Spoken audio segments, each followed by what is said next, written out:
This is The Great Expanse by John Bet 426 here on YouTube. It is always a pleasure to come before you guys to record these videos, to edit them, put my unique spin on them for your listening pleasure, for your viewing pleasure. You see I got the champs on.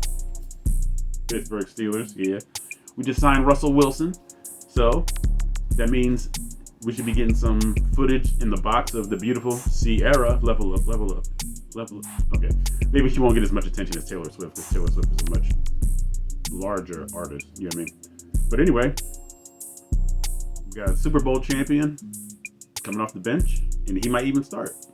Again, it might be based on the system. And no, this is not a football channel, it's not a football video, but let me just get this off real fast, all right? But imagine if Russell Wilson comes into his own in the Mike Tomlin system. Might add some life to his career, might hopefully bolster the Pittsburgh Steelers. Because think about it, we're in a rebuilding mode, but we've made the playoffs every year since. Think about that. Ben Roethlisberger retired, I think, 2 or 3 seasons ago, and we've still been making the playoffs. So that goes to show you that Mike Tomlin really knows how to garner the troops and make sure they play at their best. So we're not where we want to be, but look where we are though. We're still making the playoffs, still 500. Mike Tomlin's record of never having a losing season is still intact. All right. So football ran over. Let's go back to The Great Expanse by John Bet 426. And if you've liked the videos that you've seen thus far, hit the like button. If not, well, no, we're not saying that part no more. Share these videos with other people that you know that like comic book related stuff as much as you do. Subscribe to the channel. Hit that bell for notifications. Which one? All. Not personalized. I don't want underneath, but all. So the next time a new video is dropped, you'll know by the second. I'll know by the voice. My rap champ. I said all that in one breath. Now, this video, well, you already know what the video is about. You've clicked on the thumbnail. But this is just a DC mashup of news because there's stuff concerning Superman Legacy that I haven't been able to get on here and talk to you guys about. There's stuff about The Batman Part 2 and Joker Folie A Deux. Okay? So, the first website is Times of India. Okay? Times of India. And the headline, let me see, who's the author? The author of this article might be at the end of the article. So I hope I remember to put the author in there. I always like to give people their credit, you know what I mean? So it says, Joaquin Phoenix and Lady Gaga's Joker 2 to debut on April 9th. That's soon. I did not know it was going to be coming out that quickly. And some pop-ups. You know how much I love pop-ups on an article when I'm reading, when I'm live. But anyway, it says the first trailer for director Todd Phillips' Joker Folie A Deux, starring Joaquin Phoenix and Lady Gaga, will be likely released on April 9th. Okay, so the movie's not coming out April 9th. The first trailer is coming out April 9th. All right, and it says the sequel, which is set for an October 4th release, okay, of this year, will clash with Venom 3 at the box office. The film will aim to surpass its predecessor's $1 billion box office collection. Now, do I really think that this second one is going to reach $1 billion? I don't think that at all. Why don't I think that? I'm glad you asked. Because the first one I thought should have been a standalone movie. I do not think they should be making a sequel. It's like when you make the highest grossing rated R movie of all time, which Joker was, I think it was 2019 when Joker came out, you don't touch that. It's almost like something you put in the museum. You put it in a case, you put it in a case, you post security guards, you put a velvet rope so that people know, don't touch this. Can't touch this. Okay, anyway. But yeah, it's like, why mess with this? Unless Joaquin Phoenix and Todd Phillips had a multi-movie contract with Warner Brothers. If that's the case, and let's see if there's any more to this. Okay, almost a month after director Todd Phillips first teased that the first trailer will arrive in April, reports now confirm that the team is sticking to the schedule and will likely release the clip on April 9th. The first trailer for Joker 2 will reportedly be unveiled at CinemaCon, set to take place next month, thus fueling anticipation among fans. And that's that article. All right, and I kind of gave my spiel about how I feel about Joker Folie A Deux. And I don't want to sound like a hater, and a lot of people really think that Lady Gaga is a great actress. I saw A Star Is Born, the remake, in the theaters. I was not that impressed with her. I'm sorry. I just was not that impressed with her. I wasn't that impressed with her songs, with her singing. I felt like the only song that really hit that she sang in that movie was after Bradley Cooper's character died, when she had that kind of ended the movie, that last song. That was the only one where I actually felt something. So I'm just not big on Lady Gaga as an actress, based just on that one movie. Am I saying she's going to be terrible as Harley Quinn? No, I'm not saying that. I'm not going in with my arms crossed, with my finger wagging, or my face emotionless, or taut, as I usually say, TAU2. A great word for The Great Expanse by John Bell 426. I'm gonna watch this, all right? But in the back of my mind, I'll be thinking to myself, probably unnecessary. All right, let's go to Superman.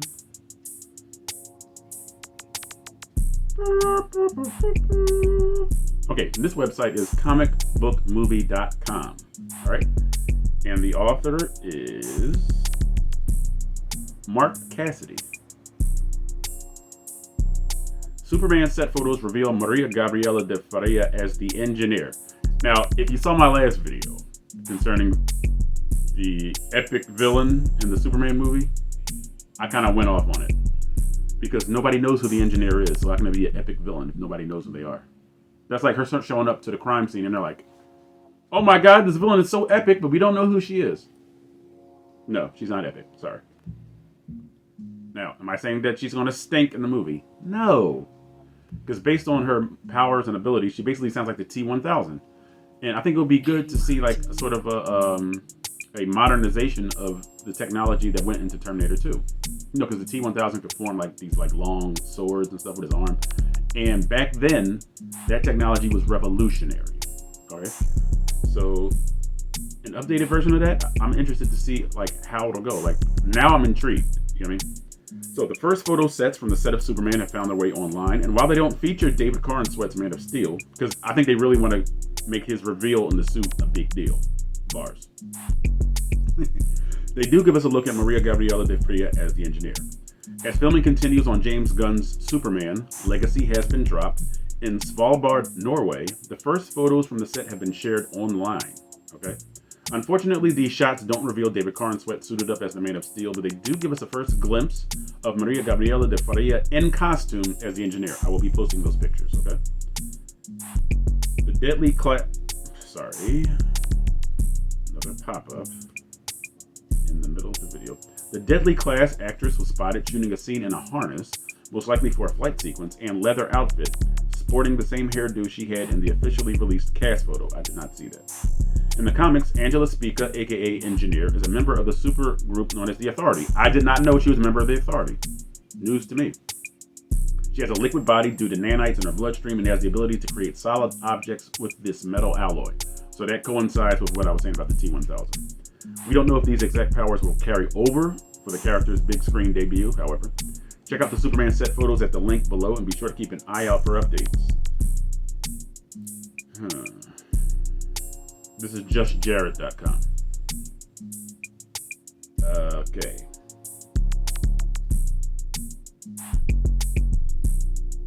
There's no technology on this. This is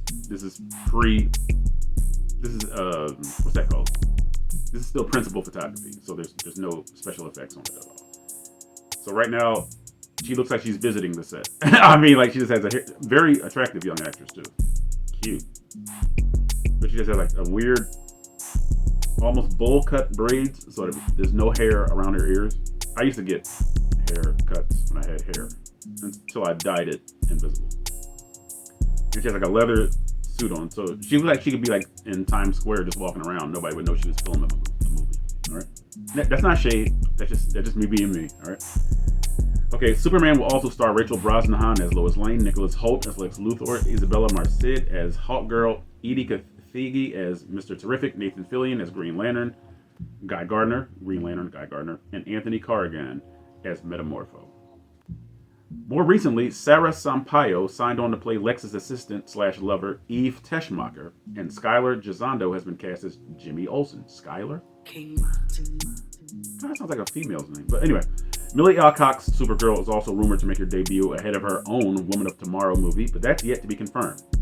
We're still not sure exactly how these other superheroes will factor into the story, but Gunn has previously revealed that Superman's dual life as both Clark Kent and the Man of Steel will be explored in the film, suggesting that these characters will be his super friends, the heroes that we just mentioned.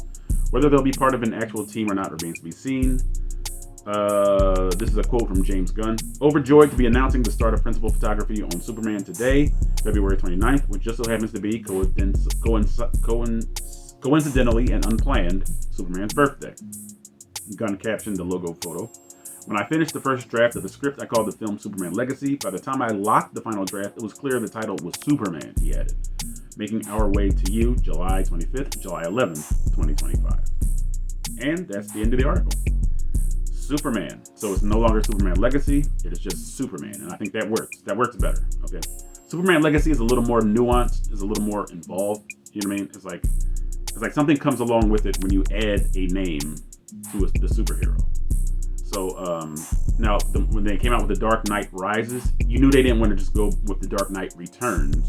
So from the title, you knew that this was Batman not having been Batman and returning to save Gotham City from the threat of Bane. So when you add like Legacy, it's almost like, okay, so is he gonna have a kid? It's like, are other superheroes gonna follow in his footsteps when you add Legacy to it? So I think that was a smart move for James Gunn to just cut Legacy off. You know what I'm saying? I don't think I really talked about Nicholas Hoult being cast as Lex Luthor. I don't think I gave it the proper time or the space. So I'm gonna do that right now. I really wanted an unknown to play Lex Luthor. I mean, am I saying that Nicholas Hoult is a bad actor? Not at all. Even though I've only seen Nicholas Hoult in the X-Men, I guess you call them prequel movies. Am I ghosting? Okay. Sorry, but when there's a lag, I always do that. I apologize. In my brain, he's still Hank McCoy. You know what I mean? So I'm going to wait and see. I'm not going to give a grade for the casting of Nicholas Hoult as Lex Luthor. I will wait and see. So like I said, I just really wanted an unknown or an established, like older actor to play Lex Luthor. But as I said, we will wait and see. And I think I gave the author for that. And that was comicbookmovie.com. So on to the big news for me personally. Superhero Hype is the website that rhymed but not quite. More bars, okay? And I borrowed that line from something I already said in the previous video. The author is Spencer Legacy. I think we've done an article by him or them before.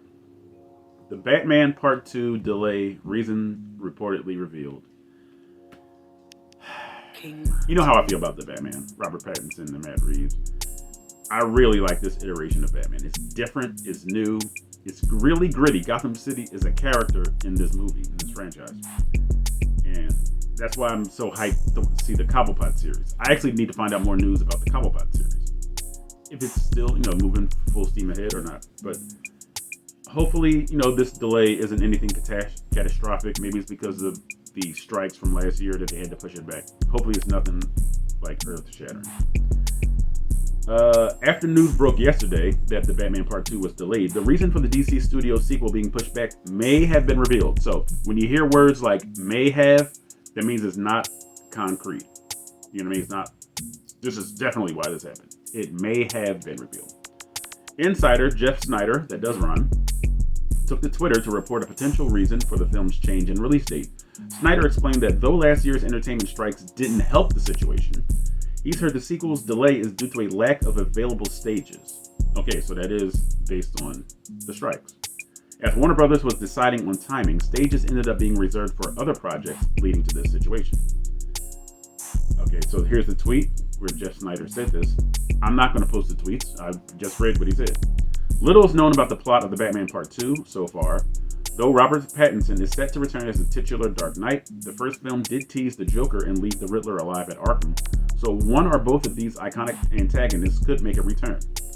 What happens in The Batman? 2 years of stalking the streets as the Batman, striking fear into the hearts of criminals, has led Bruce Wayne deep into the shadows of Gotham City, reads the first film synopsis.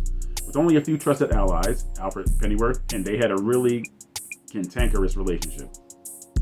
Cantankerous. Lieutenant James Gordon, amongst the city's corrupt network of officials and high-profile figures, the lone vigilante has established himself as the sole embodiment of vengeance amongst his fellow citizens. Okay? That was totally unnecessary to read because there's nothing more to the article. All right, so that's it. So this has been like the DCU in DC Warner Brothers kind of film roundup. Joker still moving full steam ahead. As far as my anticipation is probably a 7.5 because I'm not anticipating that movie this much.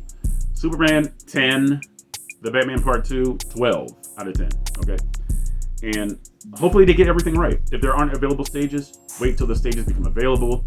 Don't rush anything, because I had this discussion on Discord lately people have been hyper realistically making Batman. And don't forget, Batman is in the comic book universe. He has supernatural abilities. No, I'm sorry. He doesn't have supernatural abilities. But he fights foes that have supernatural abilities. Poison Ivy. She's connected to the green. That's all the plant life of planet Earth. She's a conduit. And she can make it do whatever she wants. That's supernatural. And Poison Ivy is one of my top 10 Batman villains of all time. If you don't believe me, look at this snippet from the video. See? I did put her in the top 10. There's Clayface, who I thought that one of the Arkham spinoffs from the Batman was going to be about Clayface.